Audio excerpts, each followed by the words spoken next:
tener aquí al doctor José Francisco Román, quien nos va a dictar, nos va a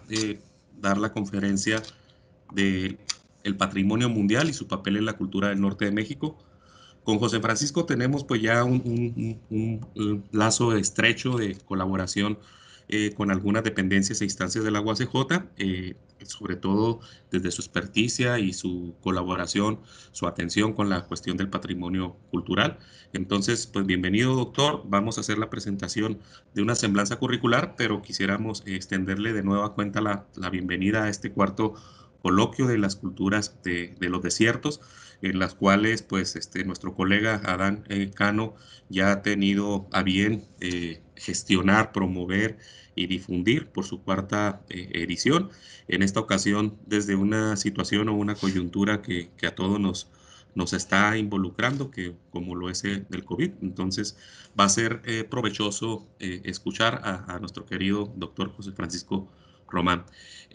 licenciado en Derecho y maestro en Ciencias Sociales por la Universidad Autónoma de Zacatecas. Es doctor en Historia de América por la Facultad de Geografía e Historia de la Universidad de Sevilla, en España. Fue fundador de la Escuela de Psicología y del doctorado en Estudios Coloniales de la Universidad Autónoma de Zacatecas, así como de la Escuela Estatal de Conservación y Restauración Refugio Reyes. Ha publicado diversos libros sobre la historia y cultura del occidente y norte de México, especialmente relacionados con el patrimonio cultural tangible e intangible y las comunidades de esta región. Sus líneas de investigación están centradas en los temas de patrimonio cultural. Es integrante del Seminario Permanente de Estudios de la Gran Chichimeca y delegado del Conservatorio de la Cultura Gastronómica Mexicana en Zacatecas. Formó parte del equipo de historiadores que participó en la elaboración del expediente técnico del Camino Real de Tierra Adentro, inscrito en la lista del Patrimonio Mundial de la UNESCO en el año 2010. Actualmente es director del Instituto Regional del Patrimonio Mundial en Zacatecas, Instituto Categoría 2, bajo los auspicios de la UNESCO, para contribuir a la mejor aplicación de la Convención sobre la Conservación del Patrimonio Mundial Cultural y Natural de 1972 en la subregión de México, América Central y del Caribe. Pues bienvenido, doctor José Francisco. Voy a colocar la presentación para escuchar a ver, no, perdón, esa no es, se me fue.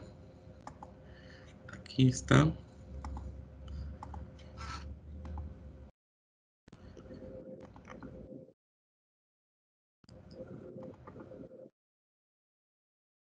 Listo, ¿verdad? Sí, Bueno, José Francisco, estoy atento a tus indicaciones, la perfecto. presentación. Muy bien. Pues pasamos a la siguiente, por favor. Y miren, pues en principio agradecer a la Universidad Autónoma de Ciudad Juárez. Un antes, mi querido Luis Manuel. Agradecer a la Universidad Autónoma de Ciudad Juárez, al patrocinio del CONACYT, al doctor Adán, al doctor Luis Manuel, por esta invitación, pues a un evento que ya estando en la cuarta edición habla de consistencia y de vuelo para mantener justo una iniciativa que el día de hoy, quizás más el día de hoy, cobra plena vigencia e importancia en el contexto en el que nos encontramos en todo el mundo y que bien lo señalaba ya nuestro querido Luis Manuel Lara. Esta situación de pandemia mundial, pues nos ha colocado como género, como civilización, pues frente a uno de los retos más formidables que incluso ni las guerras han colocado a nuestros padres o abuelos o bisabuelos en una encrucijada de este tamaño y que hoy tenemos que pensar en qué construir y cómo para salir adelante. Hay un poeta eh, alemán, Hölderlin, que en uno de sus poemas decía que ahí donde está el peligro, crece también lo que nos salva. Y es una expresión muy hermosa, poética, por supuesto, pero también muy acertada en torno a que está claro que los seres humanos nos encontramos en un momento en donde la técnica, curiosamente, no es suficiente para salir adelante, en donde, o la técnica vista en el sentido meramente instrumental, no es suficiente para salir adelante y que justo el día de hoy tenemos que pensar en lo que es la producción cultural que como seres humanos tenemos para enfrentar ese problema. Y es en esa perspectiva en donde mi charla quiere incidir, pues para mostrar y compartir con ustedes, sobre todo ideas. Agradezco que le hayan dado el título de conferencia magistral, pero son eso, ideas, alguna visión, síntesis de propuestas que con lo largo de los años, pues hemos ido viendo y hemos ido madurando. Pasamos, por favor, a la siguiente. Y miren, aquí el tema, justo por lo que el Camino Real de Tierra Adentro, que estamos viendo ahí el escudo en el centro, hay una idea que es muy interesante, que se puede aplicar absolutamente a todos los bienes culturales que los seres humanos hemos creado. Vivamos en México, vivamos en África, en cualquier país de África, vivamos en España, vivamos en Inglaterra, vivamos en Vietnam o en China, en cualquier parte donde los seres humanos hemos hecho presencia, pues todo lo único que hemos hecho es cultura en diferentes formas. Y que para ver todo eso desde la historia, hay tres grandes elementos que nos permiten entender esa incesante producción cultural que construimos los seres humanos. Por un lado, lo que es nuestra acción, que se traduce directamente o en un objeto, en una obra de arte, en un camino, en un puente, en una iglesia, en una casa de cabildo, en la construcción de un hotel o en la construcción de una Cámara de Diputados, en lo que es el diseño de un instrumento para cortar mejor la carne después de que hemos cazado al animal, o en pensar en la aplicación de formas de energía. Todo ese resultado que es producto de la acción humana, pues es uno de los elementos que nos permite pensar en esta producción cultural vista a lo largo de esa historia humana. Pero también todo lo que los seres humanos hemos creado, pues tiene un contexto muy particular en cuanto al tiempo y al espacio. Es decir, en unos lugares solucionamos el problema de la alimentación de una manera, en otros lo resolvemos de otra forma, pero de que tenemos que resolver el problema de la alimentación, los que viven en la isla de Madagascar y los que viven en la isla del Carmen, tienen que comer, si es posible, 3 veces al día y tienen que tomar agua todas las veces que sea posible para sobrevivir.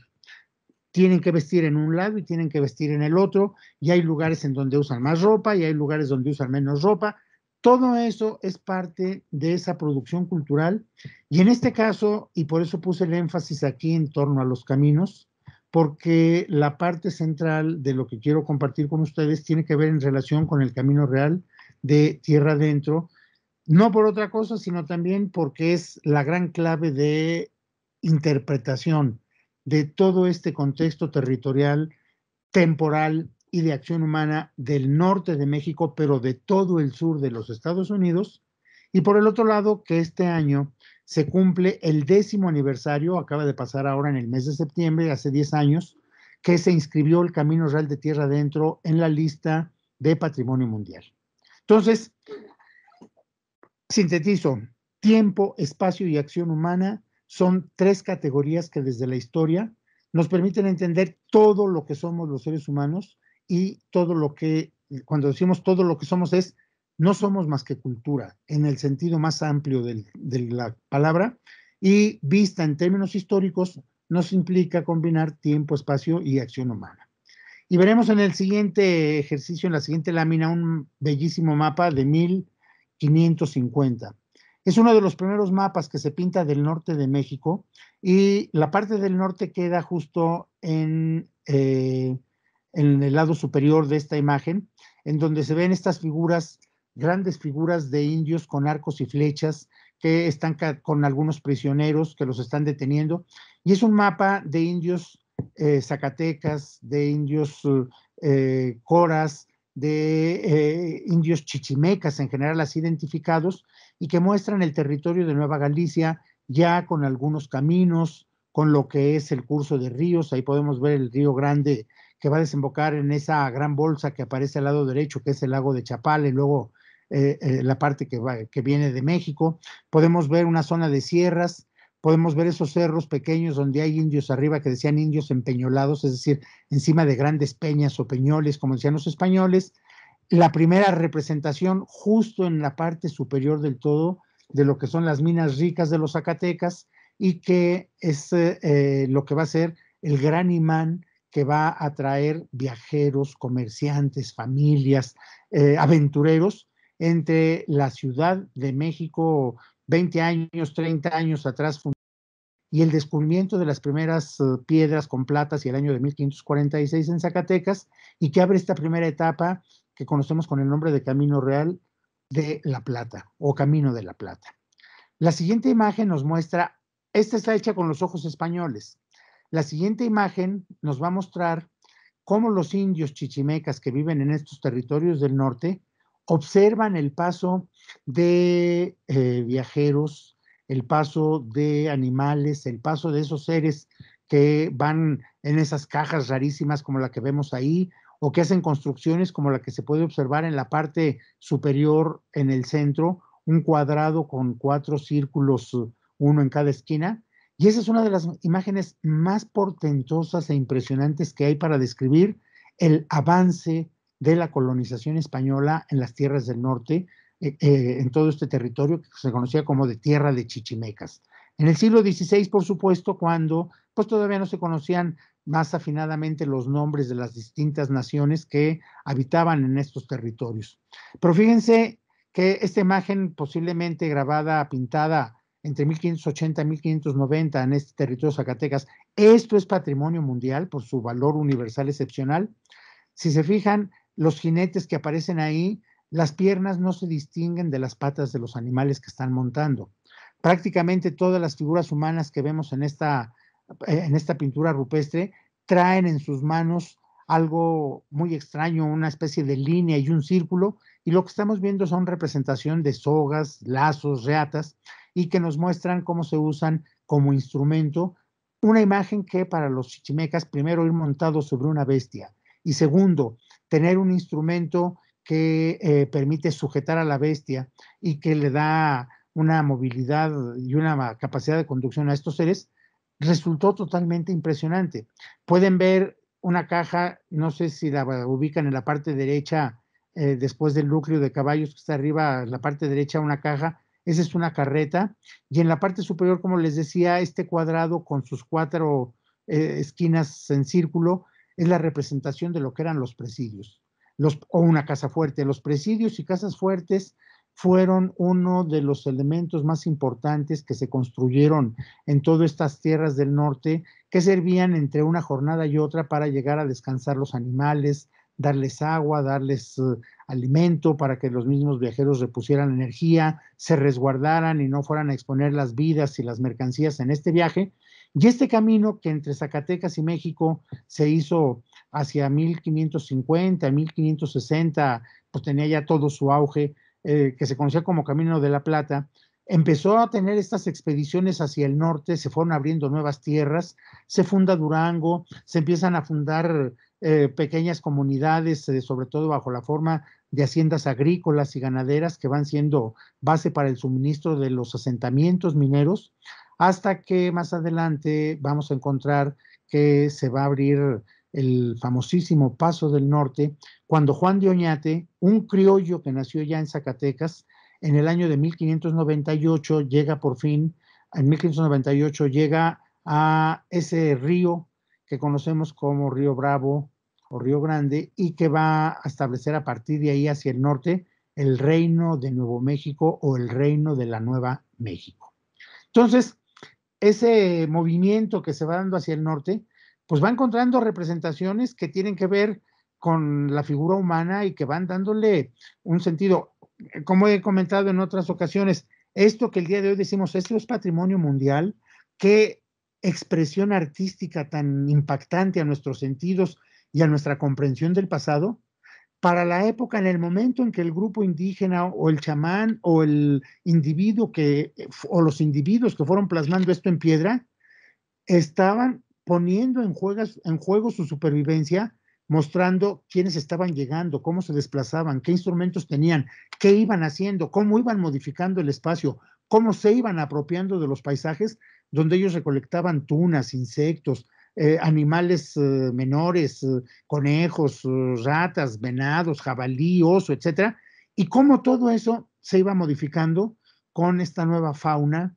animal, por supuesto, que iba cambiando sus espacios, y agréguenle después otras formas de biológicas que llegaron, veremos más adelante, pero todo esto que hoy decimos arte, oh, qué maravilla, sí, pero no era más que una muestra de una estrategia de supervivencia de quiénes son los que están cambiando este terreno. Hay otras expresiones más antiguas, la veremos en la siguiente imagen, de estos territorios del norte, representaciones antropomórficas, y miren, en Colorado, en Arizona o en Sonora, y vean cómo la representación del ser humano, que el día de hoy a nuestros ojos aparece como patrimonio cultural, como arte, pues son expresiones de una cosmovisión, son sistematizaciones de un conocimiento que tiene que ver con la apropiación de esa realidad, con la transformación de esa realidad, y que como único cometido, absolutamente todos estos elementos tienen nada más un sentido, que es sobrevivir. Desde esa figura delgadísima que tenemos en Colorado, grabada en piedra, o esa intermedia de Arizona, a esta fantástica que tenemos acá en Sonora, que nos muestra a un personaje que sin duda alguna ya comió. Quizás ahí esa representación zoomorfa que tiene en el estómago es el recordatorio de que a lo mejor es un pequeño venado cola blanca y que es el que da más energía en el alimento, o a lo mejor un conejo, o a lo mejor una cabra de monte, y que quizás jugando con las épocas y haciendo un anacronismo, es un poco como Popeye después de haberse comido su lata de espinacas, cómo se le ponían los brazos y se ponía totalmente poderoso, y entonces sí perseguía y aporreaba a Brutus. Pues aquí lo que estamos viendo es también una forma de contemplar la realidad, y cómo ese procesamiento de la realidad que va entre lo ritual y lo estrictamente biológico nos muestra ese camino de lo que es la supervivencia, y que el día de hoy decimos, esto es patrimonio cultural, y con toda razón, pero esto es también la historia de nuestra supervivencia, y en tanto historia de nuestra supervivencia es un camino material que hemos recorrido los seres humanos en cualquier parte del planeta donde nos haya tocado vivir. En el norte, pasamos a la siguiente diapositiva, por favor, hay en el lado de México, y cuando digo norte es en esta línea que va Zacatecas,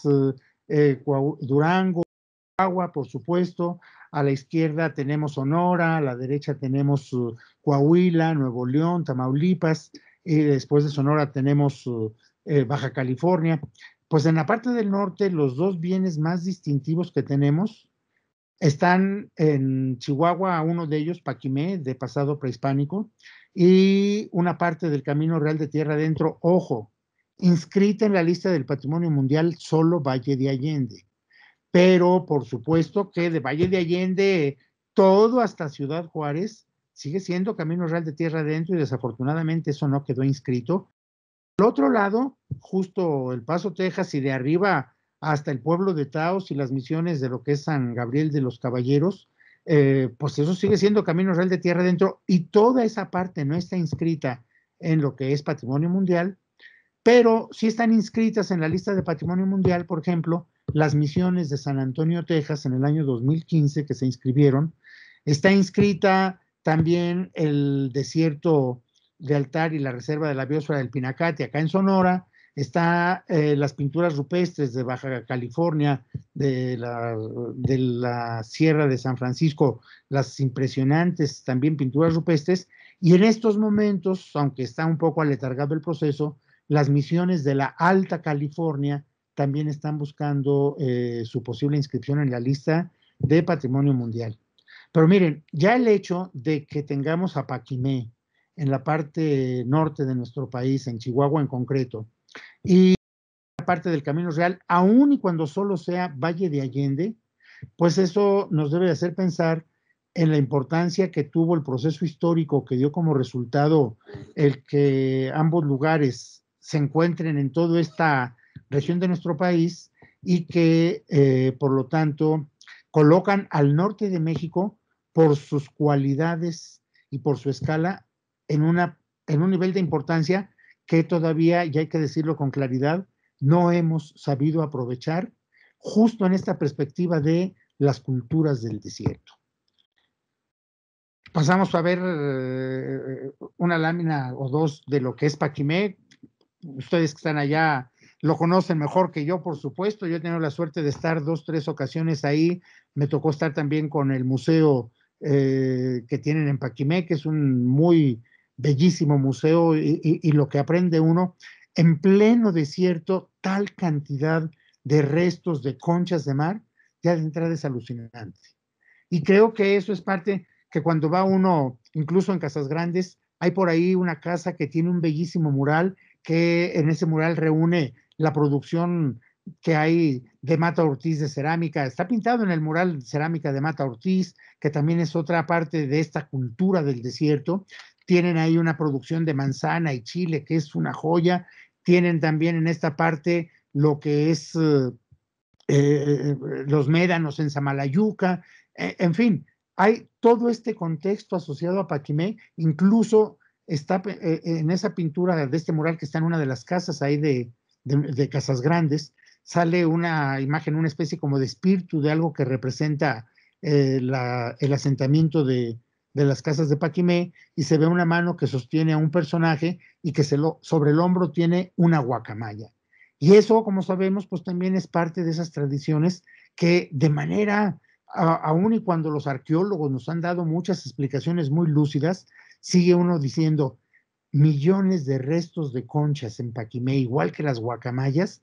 que tiene esa cultura para que en pleno desierto, donde menos agua hay, tengan la capacidad de afianzarse a ese entorno y no solo sobrevivir, sino crear cosas tan maravillosas y tan impresionantes que todavía siguen siendo un ejemplo, por ejemplo, sus sistemas constructivos en torno a lo que es el uso de las misiones y las técnicas que se usaron para levantar todos los pueblos en los siglos XVI, XVII y XVIII en este territorio, y XIX, por supuesto, usando esta tecnología del barro, que es una de las grandes tradiciones de las culturas del desierto en cualquier parte del planeta, donde tienes que enfrentar la falta de agua y los excesos de calor y los excesos de frío, porque el problema del desierto no son solo las partes calurosas, sino también que las temperaturas se reducen drásticamente. Bueno, pues eso es lo que vemos en el caso de Paquimé, y pasamos a la siguiente para ver lo que es ese camino real de tierra adentro.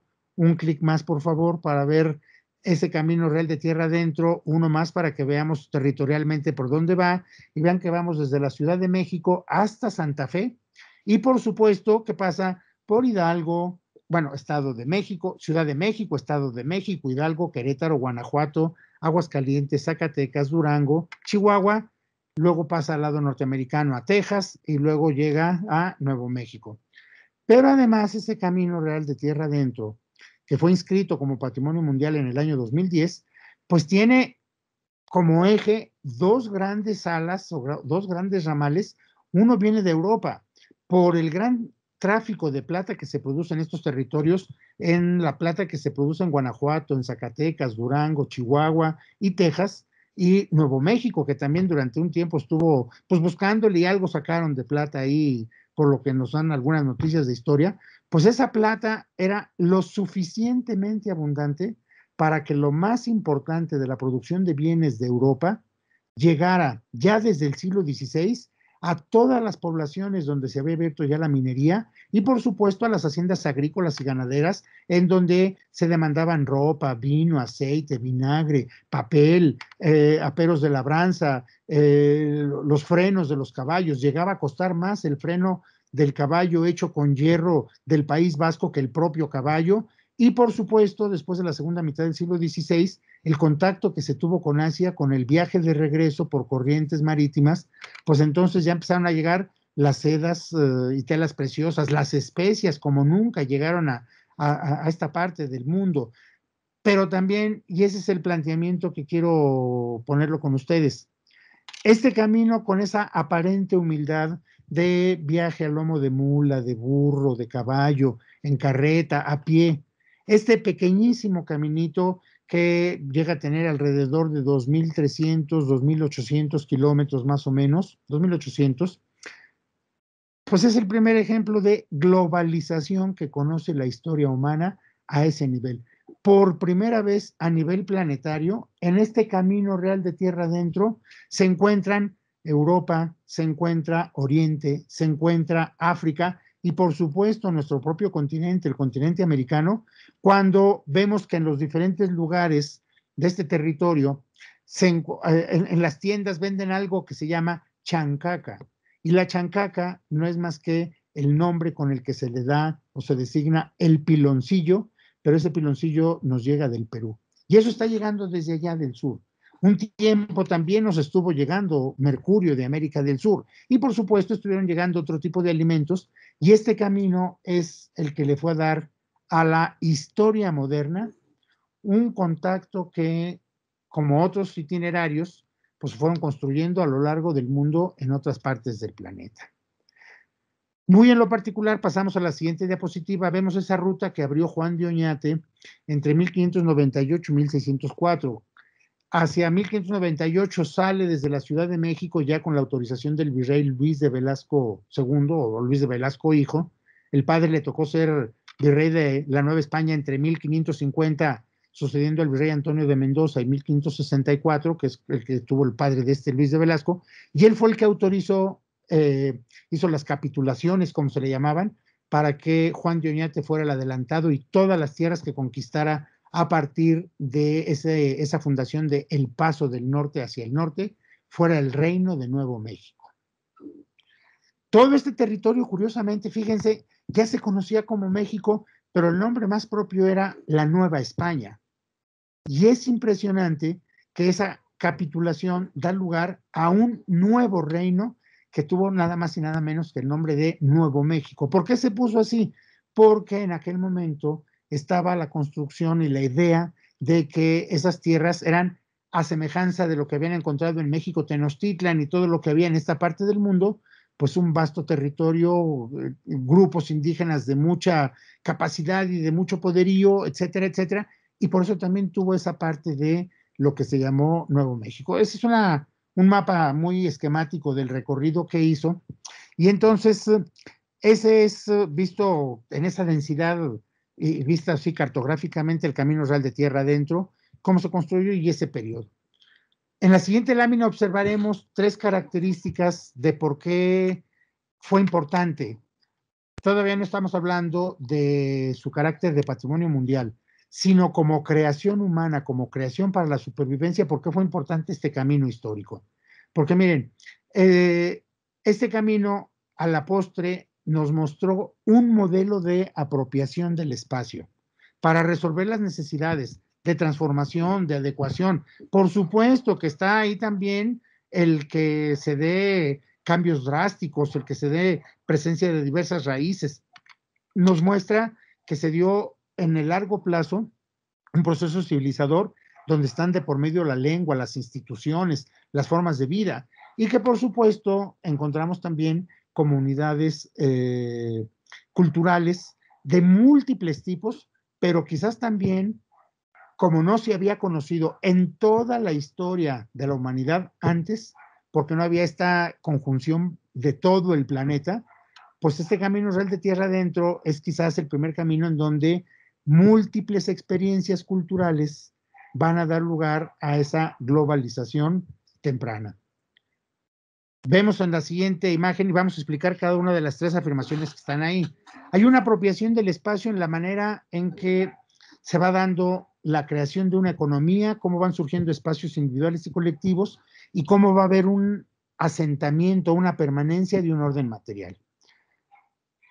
El peso de lo material en todo este itinerario es indudable. Si la plata no hubiera existido en este itinerario, a lo largo de este itinerario, hubiera sido muy difícil que las culturas de esa época, sobre todo la cultura dominante española, hiciera caso de las tierras del norte, porque estaban en búsqueda de formas de enriquecimiento muy rápido, porque el tiempo les ganaba por los ciclos mismos de vida. El pasado agrícola y ganadero que tuvieron en España y en Europa, pues todos los pueblos europeos, pues se vio rebasado cuando empezó el descubrimiento y toda esta etapa de la propagación del oro y de la plata como elementos de intercambio, de las piedras preciosas, del simbolismo que estaba, del poder asociado a todo esto,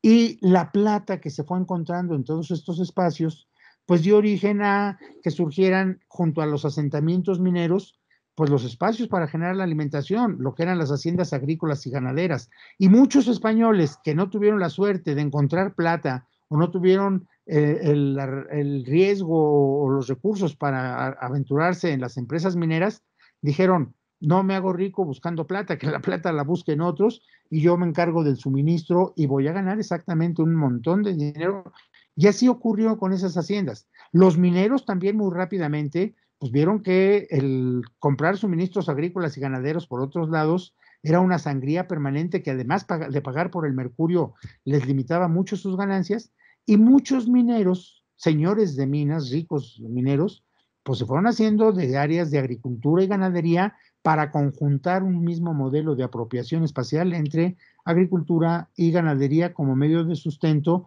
de las propias minas que ellos tienen. Por supuesto que están los cargos que ocupaban, por supuesto que están las formas de protección como eran las misiones y los presidios, las misiones para ir buscando la pacificación y la congregación de los indígenas, los presidios para ir estableciendo estos lugares de descanso y abasto entre jornada y jornada, en donde llegaban las caravanas de comerciantes, de viajeros, de exploradores, de las mismas tropas, etcétera, y que por supuesto todo este itinerario a largo plazo, mediano y largo plazo, tampoco fue tanto, mediano y largo plazo, fue dando lugar a las ciudades.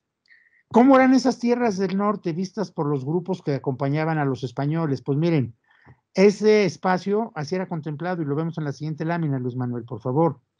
Estamos viendo una de las representaciones hermosísimas de los grupos tlaxcaltecas viendo estas tierras del norte. No ven un solo rasgo de agricultura. Ven en primer plano a la izquierda un bellísimo nopal con sus tunas, inmediatamente a la derecha de estas bellísimas biznagas de espina roja, gigantes y grandes que dan los cabuches, que son también comestibles. Vemos ahí estos garambullos o pitayos, como les llamamos acá en Zacatecas, que son también plantas del desierto. Vemos las zonas de árboles, las palmas del desierto, hay una ahí representada al lado izquierdo junto a un pino. Vemos ahí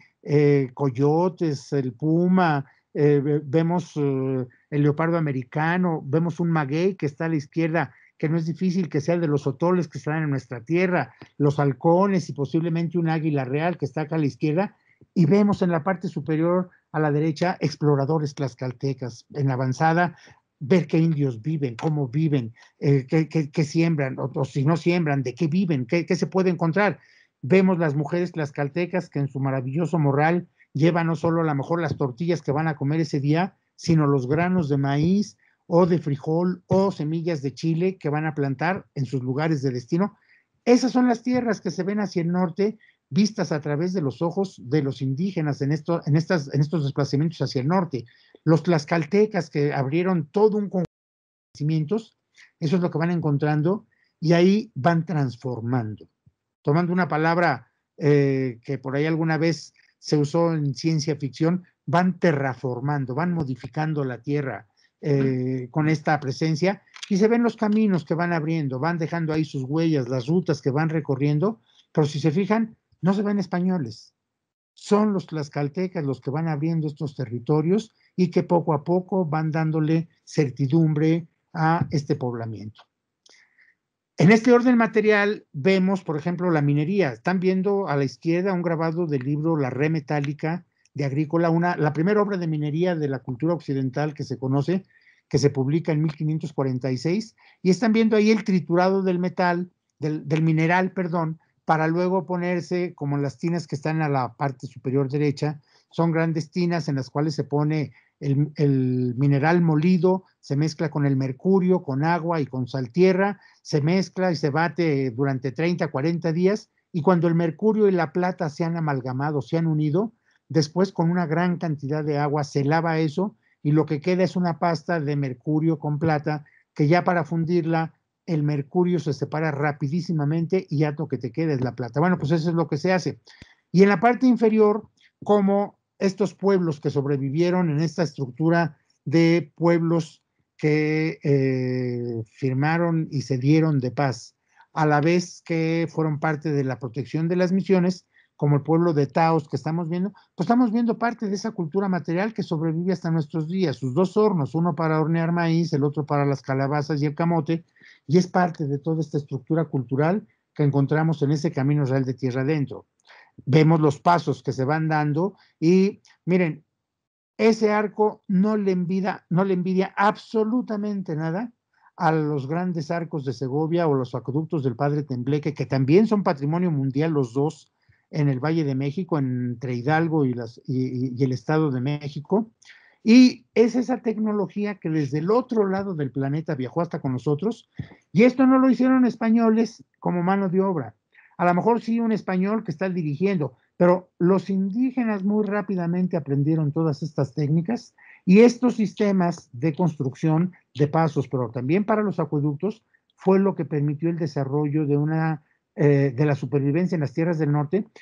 Y eso que está ahí como puente, a secas puente, eso es camino real. El camino real no es el itinerario físico de un camino empedrado a secas, no. El camino real es un itinerario de modelo de construcción del espacio en donde hay georreferentes. De este cerro a aquel cerro es donde tengo que llegar. Es un modelo de construcciones y conjuntos arquitectónicos. Desde este punto estoy viendo la cruz o estoy viendo el campanario de la hacienda o estoy viendo el campanario del pueblito o del lugar al que tengo que llegar. Este tramo sí está empedrado y aquí es parte de ese itinerario. Aquí en este lugar es donde se encuentra esta misión o este presidio. Eso es parte del camino real, esa construcción de apropiación del espacio. Pero son también sus tradiciones, sus culturas, sus conocimientos, etcétera. Y esto que vemos aquí es ese conocimiento concentrado. Decíamos en el segundo punto que el camino real de tierra adentro es todo un conjunto de procesos civilizadores de largo plazo.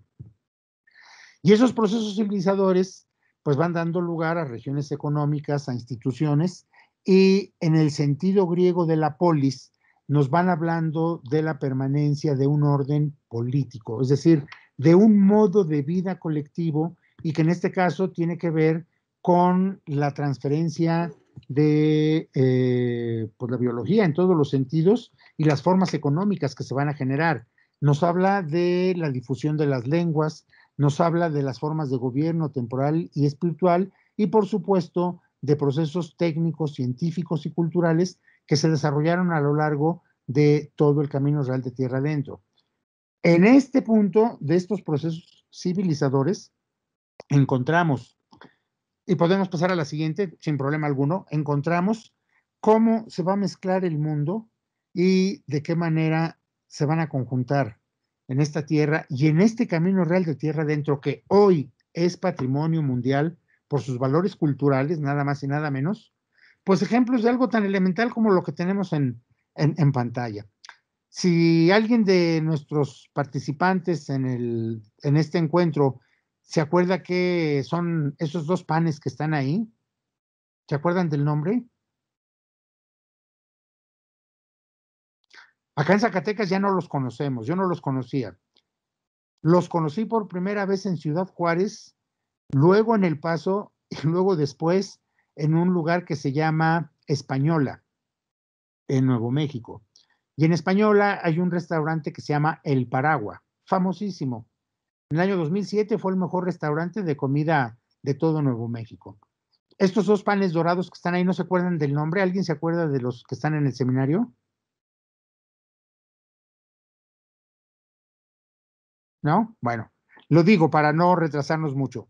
Les dicen sopaipas o sopaipillas.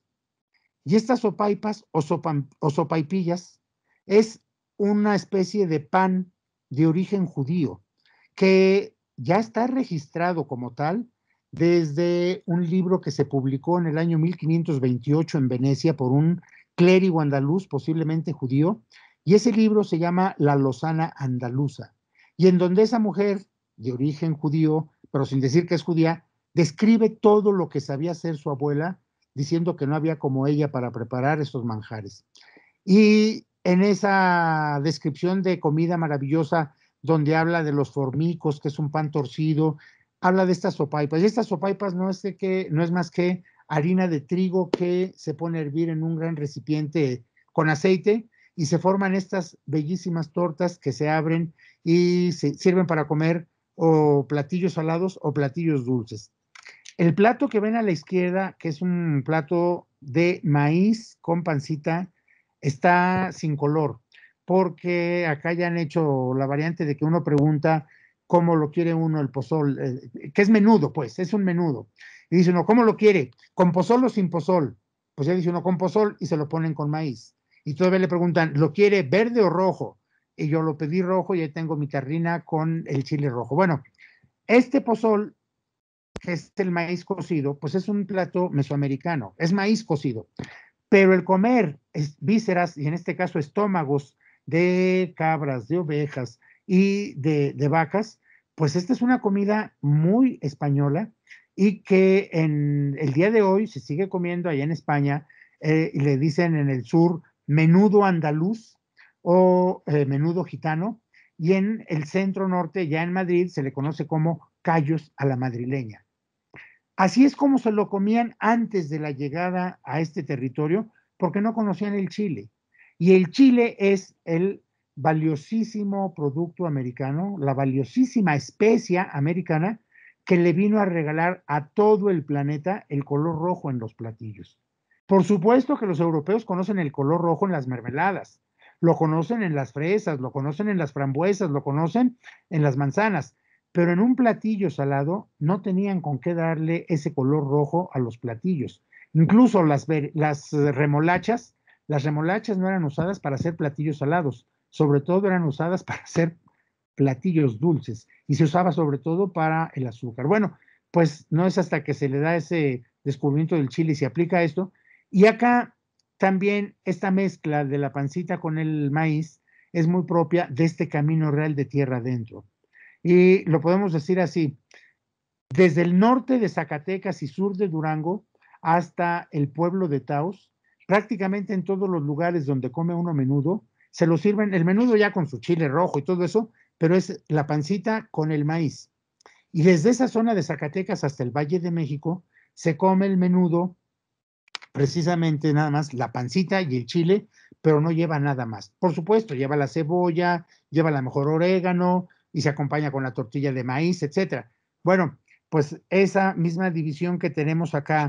curiosamente, entre el menudo con maíz y el menudo sin maíz, es la que tienen allá en España, en concreto, de los callos a la madrileña, pero lo ponen con garbanzo, o el menudo andaluz, donde no lleva el garbanzo, sino es nada más esta parte de la pancita con, ya con la guindilla o el ají, como le dicen ellos, y también con el color rojo. Bueno, pues eso es parte de esa cultura material que vamos encontrando ahí.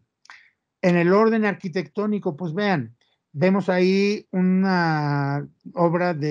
el Tratado de Arquitectura de Palladio, que es un manual de construcción y que por supuesto es el que le dio a toda la arquitectura clásica del periodo del humanismo y del Renacimiento y todo el barroco, pues un orden constructivo al mundo, pero pueden ver en la parte superior izquierda una manera de los sistemas de irrigación que hay en este camino real de tierra adentro, que está inspirado, que está muy semejante a los modos de hacer, ¿cómo dicen?, abrevaderos o aguajes o bebederos para los animales y para los mismos seres humanos, que no van con la idea del agua golpeada, sino del agua rodada. Y esto es parte de estos procesos de transmisión de cultura, de técnica, de ciencia. Y vean, por ejemplo, ustedes que son de Chihuahua han de recordar este edificio que está ahí, la Francia Marítima, a un costado de la catedral. Y como les digo, a veces la última vez que Chihuahua fue marítimo, igual que Zacatecas, fue hace 65 millones de años, cuando éramos lecho marino, ambos lugares. Entonces, evocar un edificio con el nombre de la Francia Marítima en pleno corazón del desierto chihuahuense, pues no deja de ser una nota muy impresionante de esa capacidad del humano de evocar, de construir y de ir creando una manera de ver el mundo. Pueden ver como parte de esa ciencia y de esa técnica en la siguiente lámina otra cosa que es alucinante y que vamos a encontrar en algunos lugares del Camino Real de Tierra Adentro. Podría parecer una nave espacial de los Picapiedra, pero no. Se trata de un modelo de alambique de los que pasaron no del lado español con el sistema de la flota de Indias y que llegaron al puerto de Veracruz, de los alambiques diseñados por el mundo árabe y que se refinan esos alambiques en la España del siglo XVI, XIV, XV y XVI, por supuesto, y que cuando llegan acá ya son muy refinados esos alambiques. Este alambique que estamos viendo es el modelo de alambique que del mundo del Islam pasó a Oriente y que del Oriente, por supuesto, que saltó a Filipinas y que en Filipinas lo usaban también ya para destilar bebidas y gracias al galeón de Manila, estos alambiques que llegaron acá al puerto de San Blas, pues fueron pasando como técnica y vean qué impresionante que frente a la gran cantidad de acero que se requiere para hacer las retortas de los otros modelos de alambique, pues aquí se usa barro, se usa madera, sus hinchos y vean el serpentín y vean el tanque enfriador. Realmente son respuestas de supervivencia que nos hablan de esa capacidad de ir construyendo sobre un medio, y esto es para hacer sotol, bebida que compartimos Zacatecas, Durango, Chihuahua, Coahuila, Sonora, y que es el procesar justo las plantas que se encuentran en este desierto chihuahuense. En el tercer punto, en lo que es las comunidades culturales, y ese es el otro gran elemento característico de este Camino Real de Tierra Adentro, acuérdense que el primero es un modelo de apropiación del espacio, el segundo que acabamos de ver es este proceso de intercambio civilizador de largo alcance. No estamos hablando solo de los 300 o 400 años que se dieron desde 1598, y yo me atrevo a afirmar todavía hasta nuestros días, sino de las raíces culturales que del mundo oriental, del mundo de Oriente Medio, del mundo africano, del mundo grecolatino, del mundo castellano y luego también del mundo americano, pues pasan a nuestra tierra y que son muchas de ellas milenarias, esas influencias. Bueno, pues este es el tercer punto, las comunidades culturales que se van creando a lo largo de los siglos y que fueron dando en su manera de apropiarse del mundo una manera muy especial de su representación y de cómo expresarse. Aquí nos encontramos frente a esa creación de paisajes, nos encontramos frente a culturas y valores muy particulares de cada uno de estos grupos a lo largo de este itinerario y cómo se va generando también un orden social. Y cuando hablamos de orden social, no nos referimos ni a la figura a secas del Estado o de las formas de religiosidad, sino que nos referimos a la construcción precisamente de los modos de ser de las comunidades culturales que surgieron aquí. Pero lo primero es la creación de paisajes y vemos en la siguiente imagen qué es lo que contemplan quienes viven en este Camino Real de Tierra Adentro. Pues es uno de los paisajes más típicos que tenemos acá en las tierras del norte, las zonas de pastizal. Los grandes pastizales de las tierras del norte de México son los que permitieron esa reproducción de la que se impresionaban tanto Darwin o mismo ¿cómo se llama? Humboldt, que dice que qué ganados, qué cantidad tan impresionante de ganados. Pues sí, estas cantidades tan impresionantes en América se dieron en 3 sitios por ese entorno natural que ya existía. Uno son los grandes llanos de Norteamérica, otra es toda esta zona del desierto chihuahuense que compartimos desde Nuevo México, Arizona, Texas, Chihuahua, Coahuila, Zacatecas, San Luis Potosí, Querétaro, y que esa reproducción de miles o millones de animales que en estado natural se reprodujeron es la misma que se dio en La Pampa. Y en estos campos de La Pampa o aquí en esta región de nuestro altiplano o en los grandes llanos, esos son los paisajes donde se fueron modificando y fueron cambiando. Y fíjense ahí, la imagen sí muestra las montañas, muestra las llanuras, cuál bosque, arbolitos, es el huizache, pero si pueden observar, aquí, no, antes, ahí, si pueden observar, la anterior, mi querido Luis Manuel, eso, en este paisaje, y decimos paisaje no porque sea una producción natural, cualquier foto que tomamos en tanto construcción humana, el paisaje es construcción humana, pero aquí tenemos un elemento añadido que pueden ver 3 palos que están ahí parados que sostienen la alambrada. Esa simple delimitación de 3 palitos ahí con su alambrada es modificación del paisaje. No porque interrumpan la fotografía, no, porque interrumpen, modifican, crean un nuevo sentido de vinculación entre lo interior y lo exterior, entre lo que sí puedo y lo que no puedo, entre lo que es una parte o privada o pública, etcétera, etcétera. Pero esa construcción de paisajes se da en este ámbito, pero también se van dando, y ahí sí pasamos a la siguiente diapositiva, esa construcción de paisajes se va dando también en distintas cualidades que vamos viendo al interior de nuestros espacios. Pueden ver la imagen de la izquierda, que es una representación del Señor de Mapimí, que está en la Catedral de Chihuahua, entrando inmediatamente a la Catedral de Chihuahua en la capilla que está al lado izquierdo. Y la que están viendo a la derecha, por supuesto, tanto seguramente la imagen, la talla del Cristo que está en la cruz, es talla indígena, Cristo de caña, muy posiblemente tlaxcalteca o tarasca.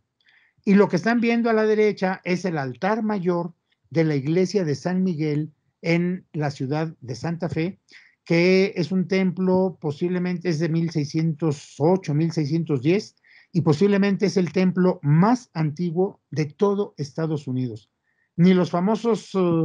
inmigrantes del Mayflower, que llegan creo que en 1620 o 21, tienen una tradición constructiva tan antigua como el mundo novohispano sí lo tiene en el actual territorio de Norteamérica, y este es un ejemplo de esos. Es el templo más antiguo en ese territorio en 1610. Bueno, esa también. Están viendo ahí nada más y nada menos que, y también les queda muy cerca a los que viven en Ciudad Juárez, la escultura ecuestre, pues de Juan de Oñate, el creador del Reino de Nuevo México, el fundador del Reino de Nuevo México, posiblemente la escultura ecuestre más grande del mundo, y pues está volteando a ver justamente en donde dice Nuevo México. Todo esto es ese mundo que tiene que ver con las influencias culturales, y miren, el caballo, las armaduras, las armas mismas, los herrajes que trae el caballo, etcétera, lo mismo que las técnicas constructivas, todo eso que vimos ahí de toda esta parte, pero que también en la transición lo vamos a ver con estas fiestas de conquista que pasan a muchas partes del territorio, desde las danzas de matlachines o matachines hasta las danzas o fiestas de moros y cristianos. Y pueden ver en esta fotografía ese pan que, esto es de las fiestas de moros y cristianos que se hacen en Zacatecas, pues es un pan que mide casi 2,5 metros, y quienes lo van cargando, estos hombres de blanco con rojo, son parte de los escuadrones turcos, que son musulmanes. Y pues por supuesto, es una representación popular de moros contra cristianos, pero no hay ningún empacho en que son moros y que van defendiendo la cruz, digo, la media luna y la estrella y la religión del Islam, pero pues estando en Zacatecas y no teniendo empacho, pues ellos junto a su bellísimo bolillo o virote, como le decimos, llevan atadas 2 manitas de cerdo en cada extremo, que para la hora de comida se va a hacer el lonche, cuando por definición, pues el Islam tiene prohibido el consumo del cerdo, igual que el mundo del judaísmo, por la consideración de ser un animal impuro. Que, bueno, pues estas tradiciones que pasan a nuestras ciudades y que le van dando un significado y un sentido a este espacio, pues nos van hablando justamente de esas comunidades culturales en donde se va dando formas, se van dando intercambios, se van generando propuestas de vida que recuperan tradiciones que a veces ya perdimos memoria, o que también, ojo, en otras partes del mundo han perdido memoria de esas tradiciones y de manera impresionante se siguen conservando en nuestra tierra. Por ello, es muy importante entender desde el punto de vista histórico el contexto en el que se da esto que llamamos Camino Real de Tierra Adentro, y que pues ustedes que están en un lugar justo en Chihuahua, y los que estamos desde Zacatecas, pero hay que decirle a los de Guanajuato, a los de Querétaro, a los de Hidalgo, Ciudad de México, Estado de México, oigan, somos los mismos culturalmente, partimos de la misma matriz cultural, y que todo esto que hemos estado viendo, esa permanencia en el tiempo, ese surgimiento de comunidades culturales, esos estilos constructivos que surgieron a lo largo de la ruta para hacer las bellísimas catedrales que tenemos en todos nuestros estados, que surgieron en esas zonas de portales, en los humildes acueductos o en las fantásticas acequias que todavía como sistemas de irrigación siguen siendo parte de la vida de muchos de nuestros pueblos, las canciones. Miren, el hecho de que el Camino Real, que durante siglos fue un itinerario a lomos de caballo y a lomos de mula o de buey, pues en el siglo XX nos mostró cómo un proceso revolucionario tuvo en el tren, justamente como un nuevo elemento en el Camino Real de Tierra Adentro, una de las primeras, podemos decir, México tuvo, no sabemos si para nuestra buena suerte o para nuestra desgracia, una de las primeras revoluciones en donde lo más avanzado de la tecnología de la época estaba aplicado para el desarrollo de ese proceso revolucionario. Nada más y nada menos que el ferrocarril, nada más y nada menos que el tendido eléctrico y nada más y nada menos que el telégrafo. Y en torno a ello, la medicina, y en torno a ello, la topografía, y en torno a ello, la física, y en torno a ello, la hidrología, etcétera, etcétera. Y nos vamos a encontrar que todo esto fue dando lugar y dio continuidad a formas que desde siglos anteriores permitieron integrar perfectamente ese concepto de itinerario cultural, no solo en el sentido de un recorrido físico, de un tramo físico, no, sino itinerario cultural en términos de que nos habla de etapas, nos habla de hitos, nos habla de momentos de creación y de destrucción, y que se ha mantenido a lo largo de centurias y con múltiples comunidades culturales. Y atención, un elemento en el que hemos perdido la pista, esto es el papel de la migración. El día de hoy, la migración, pues la hemos visto en el siglo XX a partir de 1930 como un proceso muy forzado. Incluso durante la Revolución hubo este proceso migratorio. Pero el papel de la migración mexicana en lo que es todo el sur de los Estados Unidos nos habla también y nos remite a una tradición que no es del siglo pasado, sino que tiene unas profundas raíces desde el mismo siglo XVI. Entonces, el Camino Real de Tierra Adentro como itinerario cultural, como patrimonio. Regresamos al anterior, mi querido Luis Manuel. No, antes. Esa misma. Aquí hay tres elementos que les invito a que los consideremos y los reflexionemos, por supuesto, no en este momento como tal, pero sí que los tengamos presentes. Este Camino Real de Tierra Adentro nos habla de todo un conjunto de bienes que han sobrevivido. Están donde ustedes viven, están cuando salimos a comprar o cuando salimos a la escuela o cuando venimos del trabajo y nos quedan en las pinturas, nos quedan en el señor que arregla los zapatos, en los que venden los tacos en la calle y que siguen preparando una salsa que a lo mejor su origen está desde el siglo XVI o XVII, o están en el artesano que sabe cómo reparar y soldar una cacerola vieja y que lo sigue haciendo como lo hacían en el siglo XIX. Esa permanencia de bienes culturales y naturales, de prácticas, es parte de lo que forma este Camino Real de Tierra Adentro. Está también, y no lo hemos todavía aprovechado como tal, no solo esta parte del norte, todo el Camino Real de Tierra Adentro está subutilizado. Pero para la parte del norte es importantísima por una razón, porque la proximidad que tienen con todo lo que son las culturas del desierto chihuahuense, y es un desierto que comparten con toda esta parte del territorio norteamericano, ahí tenemos un puente no solo de diálogo, sino de ventajas competitivas que podrían ser aprovechadas para el desarrollo sostenible de nuestras comunidades, sobre todo de este lado, y por supuesto para impulsar iniciativas y propuestas con las comunidades de migrantes al otro lado de la frontera. El segundo elemento para hacer esto que estoy diciendo realidad, pues es de que todo este patrimonio pase de bien a producto cultural. El bien ahí está. La Catedral de Chihuahua, pues nomás hay una en el planeta, pero no es patrimonio mundial. Valle de Allende, nada más hay uno en el planeta, es patrimonio mundial. ¿Cuántas personas tienen fincada su identidad en que Valle de Allende es patrimonio mundial? O que Paquimé es patrimonio mundial. Y al mismo tiempo que fincan ahí su identidad, es un medio para un desarrollo humano integral. No tenemos conocimiento de eso. Y ahí es en donde las universidades tienen una oportunidad de primerísimo nivel de incorporar los temas del patrimonio cultural y, por supuesto, los temas de patrimonio mundial, sea cultural o natural, dentro de planes y programas de estudio para profesionalizar la protección del patrimonio, para coadyuvar con lo que otras instituciones como el INAH ya han hecho y están haciendo, pero no se dan abasto para todas las dimensiones que implica el uso sostenible de ese patrimonio mundial. Y finalmente, el tema tiene que ver con las comunidades culturales y con lo que es la apropiación social del patrimonio. Miren,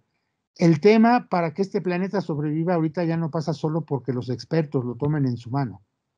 Si las comunidades como tales, y cuando decimos comunidades, es decir, si los de Chihuahua, y esa es una comunidad cultural, o los de Durango, no importa si son autoridades o son ciudadanos, no importa si son universitarios o son pueblo, que no esté dentro de la universidad, no importa si son investigadores o se dedican a algún oficio, no. Si todas las comunidades culturales no se apropian socialmente de su patrimonio, nos va a pasar lo que está ocurriendo en este momento con la pandemia y no vamos a salir adelante. Se está fragmentando el mundo entre los expertos y los no expertos, y por dejar que las decisiones, la planeación y la gestión quede confinada a los expertos, está puesto en riesgo la vida de todo el planeta, ya que lo que necesitamos es una nueva propuesta, no obstante el confinamiento en el que estamos, para que esa apropiación social sea una realidad y entonces sí garantizar que esos usos del patrimonio puedan funcionar. Y ahora sí pasamos a la última lámina. Estos bienes que llamamos patrimonio mundial como modelo siguen funcionando. Miren, la respuesta parcialmente sí. ¿Por qué razón? Porque hasta el momento han garantizado la protección de lo que está inscrito como patrimonio mundial, con todo y las broncas de que ya hubo quien construyó casas donde no debía construir, con todo y el problema de quien ya derrulló o derrumbó algo donde no tenía que haberlo hecho, o aquel que inconscientemente se metió a un templo y se robó una escultura y ya quitándola de ahí perdió su significado, pero sobre todo le quitó un elemento de identidad a una parte de una comunidad y por lo tanto ya desgració, no hay otra palabra, desgració la memoria y la identidad de todo un grupo social, pues eso es parte de lo que sí sigue funcionando, que se han conservado la inmensa mayoría de los bienes de este modelo que llamamos Camino Real de Tierra Adentro. ¿Dónde no ha funcionado? Pues que no hemos hecho partícipes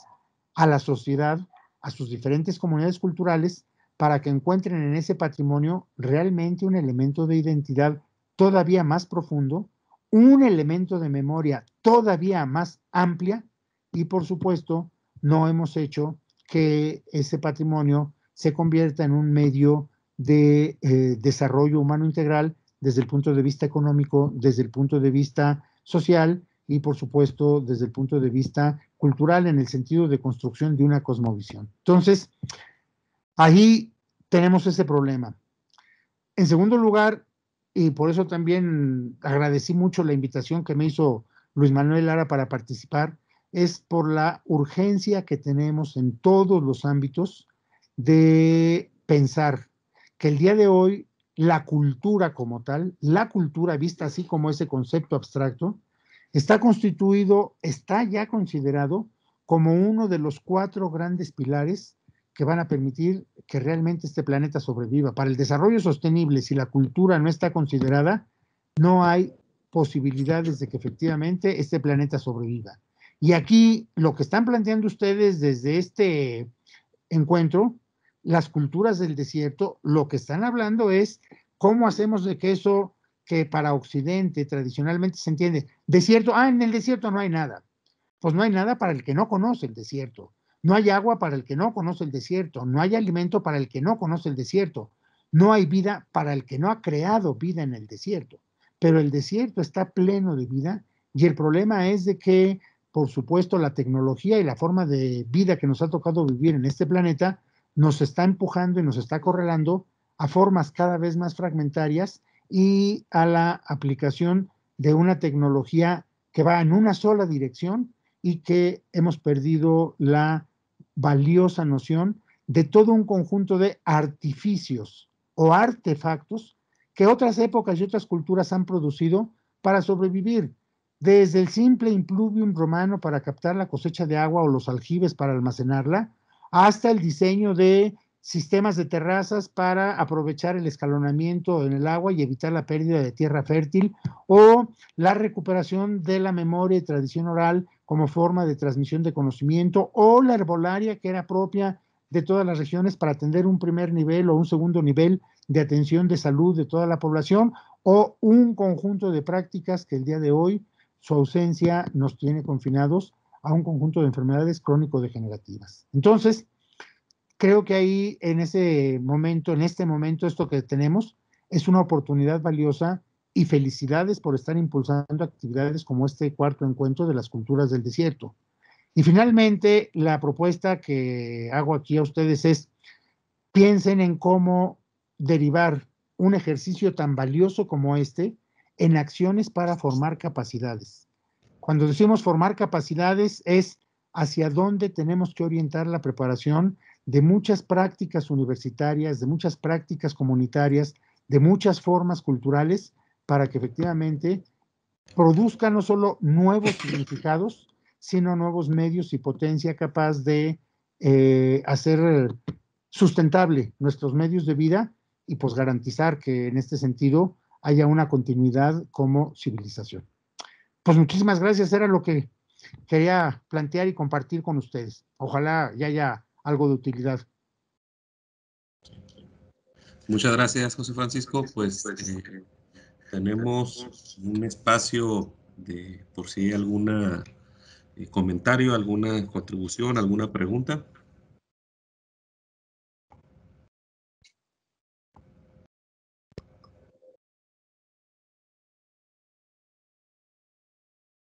¿No? Bueno, una de las inquietudes que en cierta forma ya lo planteaste al final de tu conferencia, José Francisco, para quienes nos están escuchando, hace algunas semanas se llevó a cabo precisamente el Congreso de Universidades y Patrimonio Cultural, organizado precisamente por la institución que tú diriges y otras instancias, otras dependencias, tanto a nivel nacional como internacional. ¿Qué pudieras tú compartirle aquí a quienes estamos escuchando en este momento? La conferencia, pues por cierto, queda grabada, entonces también pueden sintonizarla en algún momento otros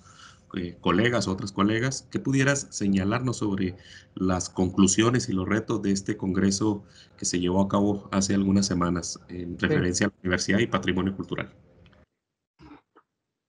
Muchas gracias, Luis Manuel. Miren, pues básicamente van en tres sentidos las conclusiones. La primera, que no hay universidad en nuestro país que de una forma u otra deje de lado el tema del patrimonio cultural y natural,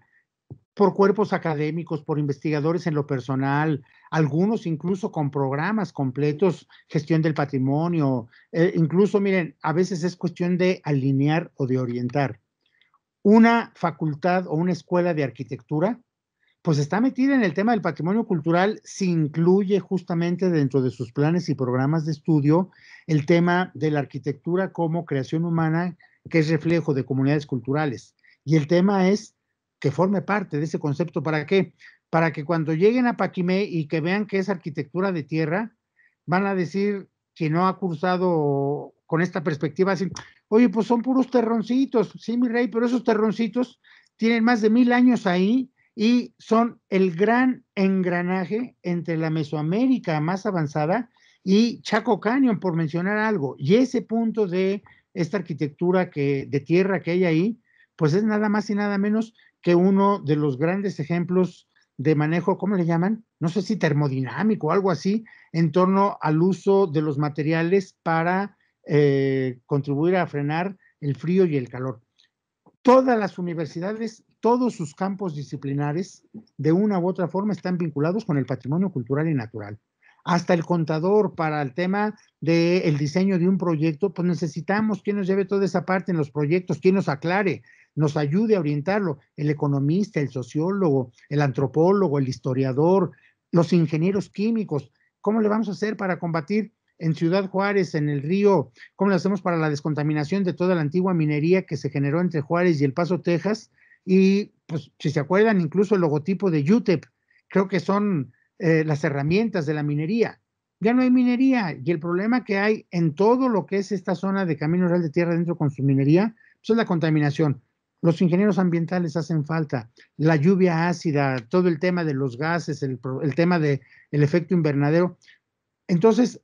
sí se encontró, una de las conclusiones que tuvimos es de que todas las universidades, de una u otra forma, tocan los temas de patrimonio cultural y natural. Pero también se encontró que no es un elemento transversal, que no es un elemento que ya forme parte de la vida cotidiana de todos los planes y programas de estudio. Y mire, pongo el ejemplo, a lo mejor es muy simplón, pero creo que sí es revelador.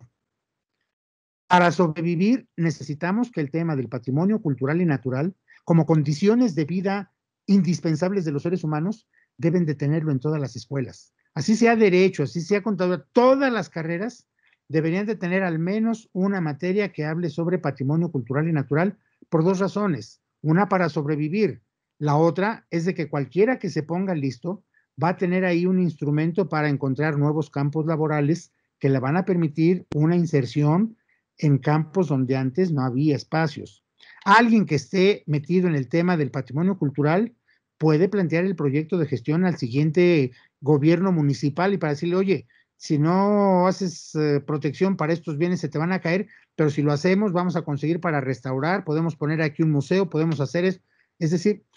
alguien que se ponga listo en turismo, manejando patrimonio cultural y natural, ¿saben qué? Pueden organizar las rutas de turistas para reactivar lo que se va a venir después de esta pandemia,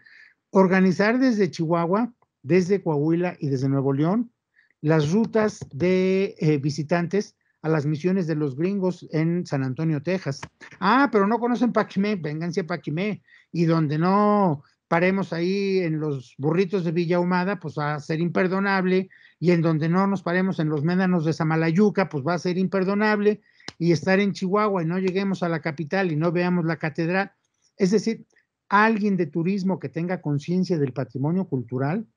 va a lograr que digan, oye, hay que conservar la catedral y que no acabe convertida en un Oxxo, porque ese es el riesgo que estamos corriendo en todas las ciudades. Si el patrimonio cultural no se convierte en un medio para el desarrollo humano integral, está en peligro. Y lo que hay que evitar es que eso que nos da identidad sea ya nada más parte de un recuerdo cada vez más borroso. Ah, pues sí, aquí estuvieron alguna vez las casas en donde se firmó el acta de independencia o en donde don Abraham González ayudó a Madero.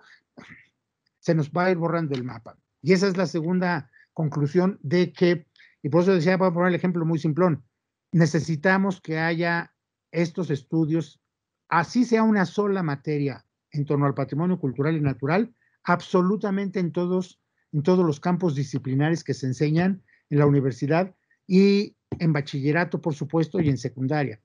Así como ahorita ya los que andamos en edad de venerables ancianos, todavía no sabemos el himno nacional porque nos lo enseñaron a cantar desde el primer año de primaria y a veces algunos a coscorrones desde kinder. Bueno, pues exactamente igual, así como nos enseñaron y ya no se nos olvida el himno nacional, el patrimonio cultural y su protección y el patrimonio natural y su protección son condición indispensable de nuestra subsistencia, pues hay que aprendérnoslos como el himno nacional o como el Padre Nuestro para que se vayan las arañas o para que no nos falle la comida. Exactamente igual, con esa consistencia y con esa asiduidad. Y la tercera gran conclusión que se hizo en este encuentro, y pues tú mismo fuiste partícipe de él, mi querido Luis Manuel, es la necesidad de sumar esfuerzos entre las instituciones, porque el reto realmente es muy grande. Y justo la convocatoria que están haciendo ustedes de este cuarto encuentro, y por supuesto en lo que podamos colaborar para cuando hagan el quinto, piensen en nuestro instituto como una organización ahí coadyuvante con ustedes de estar impulsando con ustedes esta iniciativa, y ahorita lo comparto porque funciona muy bien eso. Pues es importante sumar ese esfuerzo para la creación de redes temáticas, para la formación de grupos de investigación y, por supuesto, para impulsar muchísimo la movilidad de profesores y de estudiantes y en este caso lo estamos tratando de crear nosotros desde nuestro instituto en los sitios donde hay patrimonio mundial. Voy a poner un ejemplo. Nuestro país tiene 35 bienes inscritos en la lista de patrimonio mundial. Camino Real de Tierra Adentro es el más complejo y el más grande, desde la Ciudad de México hasta Valle de Allende. Pero así como ese, son ciudades patrimonio mundial como Querétaro, Oaxaca, Ciudad de México, con Xochimilco, Tlacotalpan, San Miguel de Allende, Morelia, Guanajuato, Zacatecas mismo, ya creo que lo había dicho. Están las zonas arqueológicas, están conjuntos arquitectónicos como la UNAM o la Casa del Arquitecto Luis Barragán, y por supuesto están las zonas de patrimonio natural o las pinturas rupestres en Baja California, etcétera. Pero hay otros 34 bienes de patrimonio mundial en América Central y en el Caribe. Y estamos tratando de impulsar un programa de formación en torno al patrimonio mundial, haciendo prácticas profesionales, formación de equipos de investigación para abordar la zona de México, América Central y el Caribe. Y les digo esto porque esa es una de las grandes aportaciones y resultados que resultó de esta actividad, el de formar este apoyo, el de formar estos grupos de trabajo en común. Concluyo diciéndoles que una de las personas que participó de Bolivia en este encuentro que hicimos acá, porque hubo gente de Bolivia, de Argentina, de Honduras y de España que participó, pues no me lo van a creer, están convocando para que en la semana que va del 21 al 25 de noviembre, por ahí, o del 21 al 24 de noviembre, están convocando al primer encuentro bolivariano de universidades sobre patrimonio cultural y natural, inspirados en este evento que tuvimos acá con las universidades mexicanas. Entonces, pues oigan, yo creo que esa fue una experiencia muy hermosa y muy fructífera y que hay que aprovechar. El encuentro que están haciendo ustedes les da para que cobre talla, seguramente tiene ya talla internacional, pero oigan, ¿por qué no pensar en África? ¿Por qué no pensar en otros espacios en donde poco a poco ir construyendo por una razón? Las respuestas que necesitamos construir el día de hoy tienen que salir con toda fuerza desde nuestras comunidades locales en esos diálogos globales para encontrar solución, ¿no? Entonces, creo que ahí dejaría la respuesta, mi querido Luis Manuel. Muchas gracias, José Francisco. Si no hay algún otro comentario, pues te agradecemos, sobre todo con la agenda tan apretada y saturada que tienes. Yo mencioné el coloquio Congreso de Universidades y Patrimonio Cultural de hace algunas semanas, sin mencionar que hace una semana, hace 7 días, se llevó a cabo el coloquio de itinerarios culturales, en el cual también pudieras reseñarnos, obviamente no te lo estoy solicitando en este momento,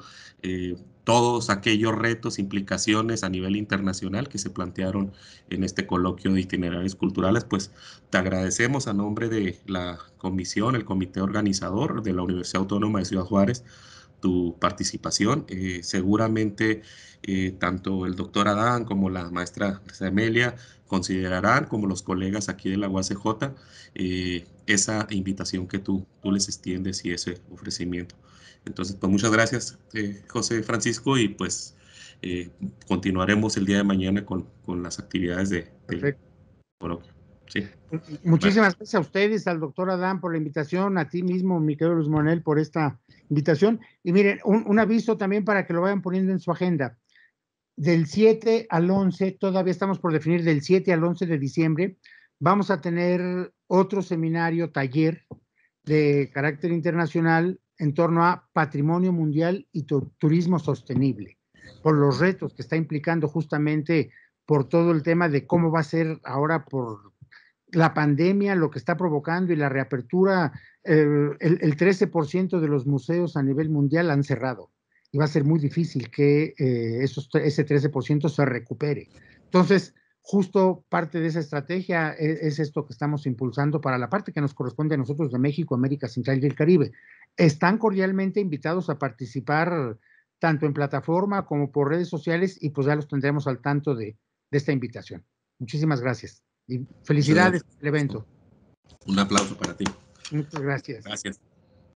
Bueno, pues cerramos la conferencia y continuaremos con las actividades programadas en la documentación de fechas y horarios. Gracias, José Francisco.